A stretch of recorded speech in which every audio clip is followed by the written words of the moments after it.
like it does if we grow the crops here. The difference is probably $1 gone versus $1 circulating 5 to 7 times in our economy.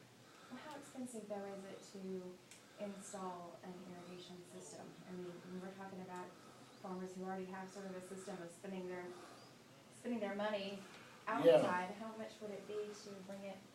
Well, it depends on, you know, whether you're drilling wells or building a reservoir or pumping out of existing water source and a lot of things like that. It's fairly expensive, and let me inject here that our legislature did pass legislation this year setting up up to $10,000 tax credit for helping offset the cost of irrigation. So they have recognized the need, and a lot of other folks have, and now we just all got to put our shoulders to the wheel and do whatever it takes to build this potential. So what is it that the bottom line you're hoping to accomplish with this summit today?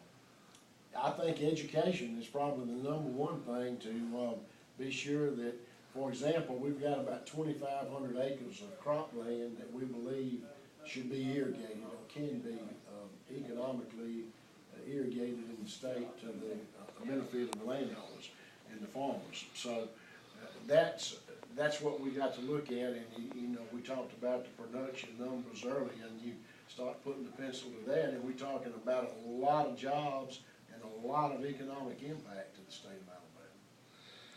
What else have we not covered? Is there any reluctance from the farmers? For example, I'm sure there's a lot of money up front you were talking about, but it sounds like to me, just by the numbers you quoted me, it wouldn't take them too long to recoup that money. And the numbers I've heard them talk about are like 3 to 7 years. And you can see, but there are other problems. Number one, are the traditional ag financial institutions gonna buy into this and help finance? And another really big one is that a lot of farmers are farming on land that they lease from another landowner. Maybe even somebody that's out of state or lives in one of the cities and owns land in a rural area. And those owners are gonna have to be willing to enter into a long enough term relationship with the person that's leasing the land to let them have the opportunity to recover a costly expense that they're gonna be putting on somebody else's property. That may be the biggest issue in the whole thing. Well, what's the percentage? How many, I guess that's something I never really considered, how many farmers are leasing land instead of working on their own? Well, almost any farmer of any size is doing both, really. They have a lot of them have their own land, and then they lease from neighbors because, you know, our farm population is declining. And I'm a good example. There were 5 of us in my generation on a family farm, and one of us stayed on the farm. But none of the rest of us would give up that property for anything.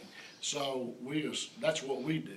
My brothers and I lease our farmland to somebody else. Okay, well that's interesting. And he doesn't have irrigation, and we're going to encourage him to get some.